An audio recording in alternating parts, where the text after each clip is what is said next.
ये कहानी है रंगा और वेंकी नाम के दो लुटेरों की। एक दिन रात में वे एक दूसरे से बात कर रहे थे। वेंकी, आज किस घर में डाले डाका? यहाँ के तो हमने सारे घर लूट लिए हैं, लेकिन मूर्ख गांव वाले अभी तक पता नहीं लगा पाए कि यह हमारा काम है। लेकिन गांव की सीमा पर रहने वाली उस बुढ़िया के घर का सफाया नहीं किया है अब तक। अरे उस बुढ़िया के पास क्या होगा, एक ढेला भी नहीं मिलेगा उस घर में, सारी मेहनत बेकार जाएगी। ऐसा नहीं है बीड़ू, आजकल के बुढ़े बुढ़िया छिपा छिपा के रखते हैं सोना। उस घर एक बार चले जाएंगे तो हमारा क्या नुकसान होगा, तो आज चले वहीं। फिर दोनों चोर गांव की सीमा पर रहने वाली उस बुढ़िया के घर गए। घर बंद पड़ा था। अरे दरवाजा बंद है, घर में कोई है नहीं शायद। अच्छा ही है हमारे लिए तो। फिर दोनों ने किवाड़ खोले और अंदर चले गए। तुरंत किवाड़ अपने आप बंद हो गए। दोनों जरा घबरा से गए और धीरे धीरे आगे बढ़े। अचानक तेज रोशनी हो गई। ये क्या है बीड़ू, दरवाजे अपने आप बंद हो गए, घर में घुसते ही रोशनी हो गई। अरे कायर आदमी, हवा के कारण दरवाजा बंद हो गया होगा, बिजली थी नहीं तो अभी आ गई वापस। रंगा ने वेंकी को समझाया। तभी उन्हें एक बड़ा सा बक्सा दिखाई दिया। बीड़ू, इतना बड़ा बक्सा देखा है कभी? ऐसा लग रहा है कि बुढ़िया ने पुश्तों से चले आ रहे गहने इस बक्से में रखे हैं। बक्सा खोला तो वेलकम, मैं तुम्हारा ही इंतजार कर रही थी। उस चुड़ैल को देखकर वो डर गए और वहाँ से भागने लगे। उस चुड़ैल ने झट से उनका रास्ता रोक लिया। कहाँ जा रहे हो? तुम खुद ही घुसे थे ना इस घर में। तुमने सोचा होगा कि कोई बेचारी बुढ़िया है, लेकिन मैं निकली चुड़ैल। अकेले रह रह के ऊब गई हूँ। अब हम तीनों साथ रहेंगे। नहीं नहीं, हम नहीं रहेंगे तुम्हारे साथ, गलती हो गई। लेकिन मैं जाने दूंगी तब ना। मैं तो तुम्हें खजाने की तरह इस बक्से के अंदर रखूंगी। और फिर शैतान ने उन दोनों को उस बड़े बक्से में जबरदस्ती बिठा दिया और उस बक्से के ढक्कन को बंद कर दिया। अरे हमें छोड़ दो, छोड़ दो, नहीं आएंगे फिर कभी। चुप, एकदम चुप, चह मचा रखी है। जब से आए हो, मैं बक्से पर ताला लगा देती हूँ। चुड़ैल ने उस बक्से पर एक बड़ा सा ताला लगा दिया और वहीं जमकर बैठ गई। बेचारे रंगा और वेंकी। एक बार की बात है, चिंतलापल्ली गांव के बाहरी छोर पर एक इमली का पेड़ था। उस पेड़ पर एक बूढ़ी भूतनी रहती थी। एक दिन जब आधी रात वो भूतनी गहरी नींद में सो रही थी, उसने पेड़ के नीचे कुछ शोर सुना और जाग गई। एक नवयुवक जो थक गया था उस पेड़ की तरफ आ रहा था। वो भूतनी उस नवयुवक पर जोर से चिल्लाई। कौन हो तुम? यहाँ क्यों आ रहे हो? मुझे चैन से सोने नहीं दोगे क्या? मैं बूढ़ी हो चुकी हूँ, नहीं सोई तो जानते हो मेरे साथ क्या होगा। तुमने मेरी नींद में खलल डाला है, मैं तुम्हें जिंदा नहीं छोड़ूंगी। जान की धमकी सुनकर भी वो नवयुवक जो बहुत उदास था भूतनी से डरा नहीं और बोला, यही तो मैं चाहता हूँ। तुम नहीं तो जंगल में जाने पर कोई जानवर मुझे खा जाएगा, इसीलिए तो मैं यहाँ रात में आया। तुम्हें जो करना है करो, मुझे फर्क नहीं पड़ता। उसे इस तरह से बात करते देख भूतनी को उस पर बड़ी दया आ गई। इतनी दया कि वो पेड़ से नीचे आई और उससे बोली, तुम्हारी उम्र मेरी 1/1000 भी नहीं है। इतनी जल्दी तुम जिंदगी से बेजार क्यों हो गए हो? बताओ मुझे। मेरा नाम श्री हरि है। मैं इस गांव में रहता हूँ।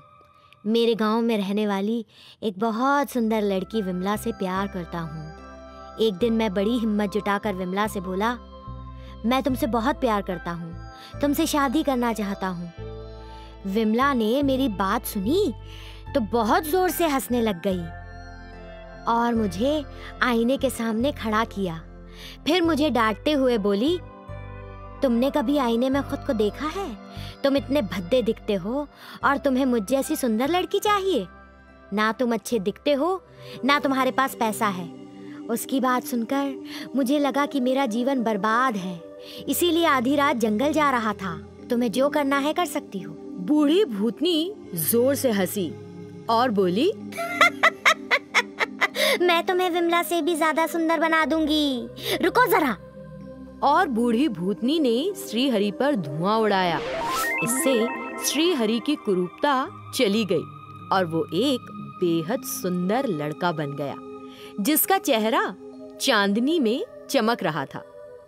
श्रीहरि बेहद खुश हुआ और उस भूतनी का धन्यवाद करता हुआ अपने घर लौट गया। लेकिन अगले ही दिन फिर शोक में डूबा आधी रात वो उस पेड़ के पास आया जहां भूतनी रहती थी। शोर सुनकर बूढ़ी भूतनी उठ बैठी और पूछने लगी, क्या हुआ? तुम फिर आ गए? विमला ने फिर इनकार कर दिया। कहा कि सुंदर होना काफी नहीं है, जाओ और पैसा मांगो। तो तुमने विमला को मेरे बारे में बता दिया है ना? हाँ, मैंने विमला से कुछ नहीं छिपाया, सब बता दिया।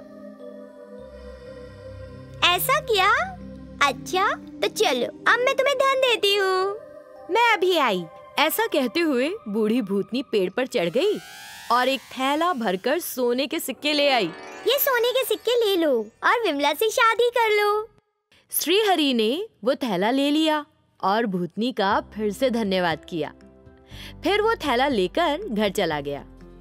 श्रीहरि को तीसरे दिन फिर आधी रात उदास चेहरे से आते देखकर बूढ़ी भूतनी बोली, अरे लड़के, मुझे नहीं पता कि विमला तुमसे शादी के लिए तैयार हुई कि नहीं हुई, लेकिन मुझे तुम्हारी समस्या का हल निकालना बहुत मुश्किल लग रहा है।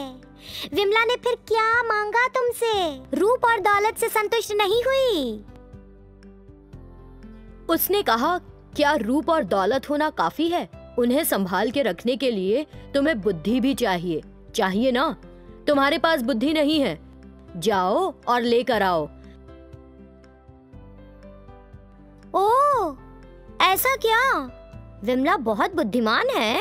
ऐसा कहते हुए बूढ़ी भूतनी पेड़ पर चढ़ गई और श्रीहरि पर कुछ पत्तियां फेंकी। तुरंत श्रीहरि में एक बदलाव आया। श्रीहरि ने ये कहकर भूत का धन्यवाद किया कि मैं तुम्हारी इस मदद को कभी नहीं भूलूंगा और अब तुम्हारी नींद कभी नहीं खराब करूंगा। ऐसा कहकर श्रीहरि वहां से चला गया। चौथे दिन जब किसी को बूढ़ी भूतनी ने पेड़ के पास आते देखा तो बोली, आओ विमला, मुझे पहले से पता था कि तुम आओगी। पता नहीं तुमने श्रीहरि को क्या कर दिया, वो पूरी तरह बदल गया है। उसने आज मुझसे बात भी नहीं की, मेरे पास भी नहीं आया। श्रीहरि ने सबसे कहा कि वो नगर जाएगा और कुछ व्यापार करेगा और मुझसे कहा कि मैं अभी शादी नहीं करूंगा, इसके बारे में तभी सोचूंगा जब एक अच्छी लड़की मिलेगी। कृपा करके उसका दिमाग बदल दो, तुम्हें हमारी शादी करानी ही होगी।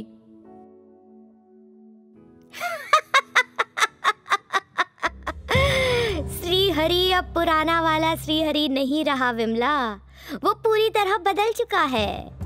अब वो तुमसे 10 गुना ज्यादा सुंदर और 10 गुना ज्यादा धनवान है। अब वो बुद्धिमान भी है, जो अच्छा बुरा अच्छी तरह समझ सकता है। उसके पास अब कई गुण हैं। तो अब वो तुमसे शादी क्यों करेगा? ये तुम्हारे लालची स्वभाव का ही तो नतीजा है। और भूतनी फिर पेड़ पर चढ़ गई। विमला को अपने लालच पर बड़ी शर्मिंदगी हुई और वो वापस लौट गई।